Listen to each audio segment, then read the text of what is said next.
you've got enough energy, don't eat, lose more energy. So it's a couple balance going on in that perspective. Now, if you are hungry, which many of you might be now, your stomach will be less distended. The vagus will give the signal to the brain, okay, eat at this point of time. And you also have a humoral or a hormonal mediator, ghrelin, which is going to stimulate the brain to eat more. If, however, you have taken food, all the mechanisms will now go towards, okay, we don't want to eat more. It will suppress ghrelin. It will release important incretins, the GLP-1 and the GIP, which play a very important role, and I'll talk about them as the targets later on, and also insulin and amylin, and they will all say, okay, we have enough, we don't want to eat more, the anorexic pathway gets activated. So this is mainly from the diet perspective. From a basal energy perspective, we have got the sympathetic system which works on that, and this is how you regulate that. Now, based upon that, what can we do? We can use a drug which decreases the absorption of fat. So the problem there, of course, is if you don't eat much fat, this drug is not going to be effective. So this is the first drug, orlistat, which is working there. You can work at the MC4 receptor and tell the brain, okay, you don't want to eat. So that is setmelanotide, which is a specific MC4 receptor agonist which is available. You can give leptin, and we'll explore whether you can think of it beyond the normal leptin deficiency. You can modulate incretin, and mark my words, this is going to be the biggest strategy and the most effective in the near future and hopefully beyond as well. We can also think of that we want to have a hunger being less. So we can think of a ghrelin agonist which inhibits the ghrelin action. So there are various mechanisms which are there. On the other side, you can stimulate the activity using X-amphetamine or phentermine, or finally you can think of metformin, which has a role in terms of the mitochondrial function and the insulin sensitivity. So there are various options available, and we'll go one by one in terms of their evidence and what we should choose now and what we should hope of in terms of later in that perspective. So orlistat is an old drug. A lot of us have used it. It basically is a gastric lipase inhibitor. It increases the amount of fat that you will lose. It has a moderate effect, but it is approved by the FDA beyond 12 years. Now, it has got very less side effects beyond the GI symptoms. But as often the dictum is, if you don't have effect, you don't expect side effects. So I would say this is the fit bill for orlistat in that perspective. The studies have shown that orlistat has a slight benefit in terms of BMI Z score, but that is to the tune of 3%. Now remember the 10% figure I said, if you want to reverse your diabetes, you want to reverse your fatty liver. So this is not going to help out, and often you will have weight gain. So if you want to use the orlistat as an agent, maybe consider for some time as an add-on agent. No response by 12 weeks, stop it. That would be the recommendation. We use orlistat a lot, but when we found that on follow-up, there was hardly any improvement in terms of BMI Z score. So we are not using orlistat as a primary agent. This is something which is not going to help out in that regard. What about metformin? Now metformin is often used, and I would say abused, as an anti-obesity medication. Basically, metformin is an agent which sensitizes to the insulin, and insulin actually induces your satiety also. So if you have more insulin sensitization, you will have more satiety. It also has an effect on the hypothalamus, and there are other mechanisms as well. But the effect of metformin is minimal in terms of weight loss. It's currently approved for type 2 diabetes in adolescents in terms of use. There have been certain studies which have really looked at the effect of metformin in obese individuals with insulin resistance, with pre-diabetes, and they have shown that it will improve your body composition, it will decrease your insulin level, but whether this is going to translate into significant benefit is not clear. So I would say do not use metformin unless you have, along with, of course, if there is type 2 diabetes, you may consider if there is steatohepatitis, and you may consider, of course, if there is a polycystic ovarian syndrome, but it's not anti-obesity drug. Maybe 2-3 kgs you will lose, which is not going to make much difference in that perspective. What about phentermine and topiramate? Now these agents are centrally acting. They are in a way causing anorexia on one hand, and on the other hand they are causing more burning of energy in the other hand in that perspective. So they are centrally acting and anorectic. And I have a problem with centrally acting agents, because if you go the history, so many agents came and they had to be withdrawn because of adverse effects. If you talk about initially you had sibutramine, then we had lauric acid, there was rimonabant, there were so many centrally acting agents which had to be withdrawn because of a lot of effects. So of course this is an agent which has been FDA approved. This is the study from NECM which led to FDA approval. So 10% BMI SDS loss, which is good. But I would be varying putting an adolescent on a centrally acting anorectic agent. So this is something I don't see many of us using a lot. But yes, if you have an obese child with seizures, use topiramate. That will be a clear-cut recommendation. Stop valproate, shift to topiramate. You will get some weight loss as an additional benefit. Therefore, using it for a different indication. One group of agents which definitely are going to be the most important in our armamentarium are incretin modulation. So what really are incretin? As soon as you take carbohydrate, the body starts mechanism to really say, I don't want the glucose to go up quickly.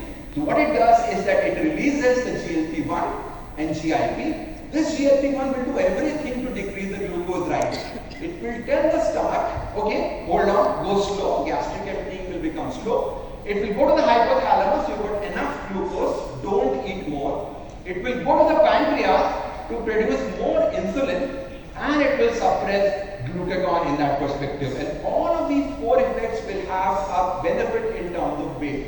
So clearly there are multiple mechanisms by which incretin act, and they go beyond their role in terms of only insulin secretion in that perspective. So we have got multiple GLP-1 receptor analogs which are available, including liraglutide, exenatide, and semaglutide, which has recently been studied. Interestingly, they are dual agents in which we are combining GLP-1 with GIP. We have got the tirzepatide which is there, and then we have got triple combinations also in the form of GLP-1, glucagon along with GIP, which is the experimental agent at the moment.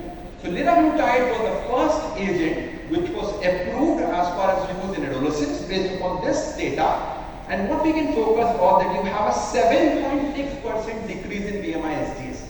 So this is between 5 to 10. So okay, it's a reasonable one, but it's not going to cure your fatty liver. It is not going to cure your pre-diabetes in that perspective. So this was found to be effective, but you have to give daily injections. It's a costly one. Effect is moderate. And when you stop, and if you see here, as soon as you stop, it goes back again. Because body is resilient, fixed to that set point of leptin, it will go back again. So I would be a bit wary of liraglutide as a primary agent. But what about other agents? Semaglutide is something which has really been revolutionary over the globe in terms of the weight loss. And if we see here, the percentage loss is approximately 15%. So it's double the effect as far as liraglutide is concerned, and it's going beyond our 10% threshold. And if you look at it, many patients, 62% and more than 10% loss. So this seems to be a more effective agent. If you look in more specific terms, BMI is coming down by approximately 16%. You have got a weight loss, significant a BMI loss. So this is the agent which we have to watch for. Remember the dose required for obesity is substantially higher compared to what is available for diabetes. The oral semaglutide which is available in India currently for management of type 2 diabetes is much lower compared to this dose. So don't expect benefit from that even 14 milligram semaglutide if you give for adolescents. It's a much higher dose for obesity which is required. A very interesting drug and which is probably going to come up soon is tirzepatide, which basically is a dual agent. So of course GLP-1 is blocked, you also add another agent GIP. And if you look at the response, it's even massive. You have 20%, this is adult data, 20 to 21% loss in BMI. So this is huge, I would say. Our target is 10%. If you use 20, you expect a great benefit which will happen in that. So there is a dramatic decrease in body weight. And this is reaching near what bariatric surgery does. So maybe if this agent becomes available in pediatrics, this may stop bariatric surgery, and next time we'll not even talk about bariatric surgery, but this is something for the future. What about a triple agent? Now people are going more ambitious. They say, okay, you've got GLP-1, you've got GIP, we add glucagon also to the system. And this is only a very small initial data, but again a very beneficial one. So probably incretin pathway is the way modulation would have happened subsequently. And if we go back to the first case, the morbid obesity with diabetes, definitely GLP-1 receptor analog before going ahead with bariatric surgery would be that for this case. Second scenario of a 2-year-old girl with rapidly progressive obesity, hyperphagia, and leptin receptor defect. What are the options available? So we talked about this POMC card pathway. Now leptin basically acts on the leptin receptor to stimulate the POMC conversion into MSH, which acts on the MC4 receptor through the BDNF pathway because, okay, you want to suppress your appetite, you want to increase increase your energy loss. In this perspective, what can we do? We can give leptin for somebody who is deficient, and anybody before this MC4 receptor, we can give our MC4 receptor agonist. But the problem with MSH agonist was that they had hypertension and tachycardia. And the development of setmelanotide, which is a very selective one, has been a boon in that regards. So in this regards, we can think of this non-hypertensive agents. This is the initial study of the use of leptin in leptin deficiency. Remarkable decrease as far as BMI is concerned. So of course, this is precision medicine. You have leptin deficiency and you will treat. But how many patients will have leptin deficiency? A minuscule amount. So they thought whether we can use it beyond the normal leptin deficiency as well. But importantly, what we know that most obese children are actually leptin resistant. Their leptin levels are high. So this is not going to work in the classical exogenous obesity. This hope was lost earlier. What about MC4 receptor agonist setmelanotide? Of course, in POMC deficiency, you see a dramatic improvement as far as the BMI is concerned. But of course, anything proximal to MC4 receptor, POMC, proconvertase, leptin receptor, it can all be efficacious.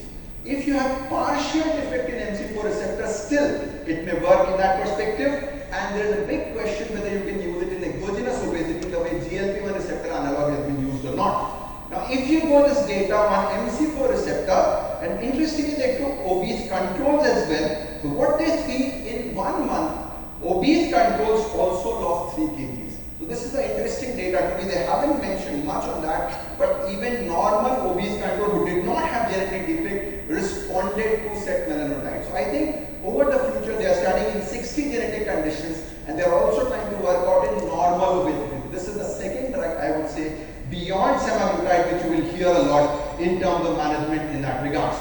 Coming on to the third case, Prader-Willi syndrome, and this is a prototype of quote-unquote hypothalamic or syndromic obesity. So what options do we have? People have used GLP-1 receptor agonists, but the effects are mainly glycemic. So you have not got dramatic improvements in BMI, but remember this is largely been liraglutide. They haven't used semaglutide, so there is a potential for use of semaglutide in this group, and it may work. The other interesting way is because Prader-Willi, the major problem is hunger. You are hungry all the time. So people have targeted the ghrelin pathway. So they've used ghrelin antagonists, which can really reduce hunger and reduce hyperphagia. So this study of unethylated ghrelin analog, which will bind the receptor but doesn't have any effect, has shown a reasonable improvement as far as the hyperphagia score is concerned. So maybe this will be a more precise treatment as far as Prader-Willi is concerned. Another thing which often happens in hypothalamic disorder is your oxytocin goes off. And oxytocin deficiency is also known to cause hyperphagia, behavioral abnormalities, and many of the features of Prader-Willi may be because of that. So people have tried oxytocin as a nasal preparation, like we use ABP, it's the cousin basically of ABP. So people have used nasal oxytocin and have found to have some effect. But this is experimental initial data, so to speak. So to summarize the therapeutic options in pediatric obesity, we've got orlistat, which is, I would say, no effect, less side effect. I would say don't use it very much, don't expect much benefit from there. Metformin, predominantly for type 2 diabetes, clearly. You may also consider in the setting of an NAFLD or a PCOS scenario. Phentermine, topiramate, central agent, I will be cautious. Look for semaglutide. As soon as injectable semaglutide comes here, I think this is going to be selling like hotcakes. Already it's happening across the globe. Very good agent will be this dual tirzepatide, which is going to work a lot, and setmelanotide for specific conditions that watch the space. So now can we achieve the bariatric level of weight loss? This is a very interesting case report just presented a few days ago in the JCM case report section. They find that we use polypharmacy. Like we use polypharmacy for hypertension, we use polypharmacy for diabetes, maybe we can use polypharmacy for obesity, but the response they got was dramatic. Approximately there was a loss of over 100 kilograms by this. So this is something which can be achieved basically in the perspective of as bariatric surgery does. Maybe the carriers of bariatric surgeons may have a short half-life. That is what I would say based upon these data which is coming out.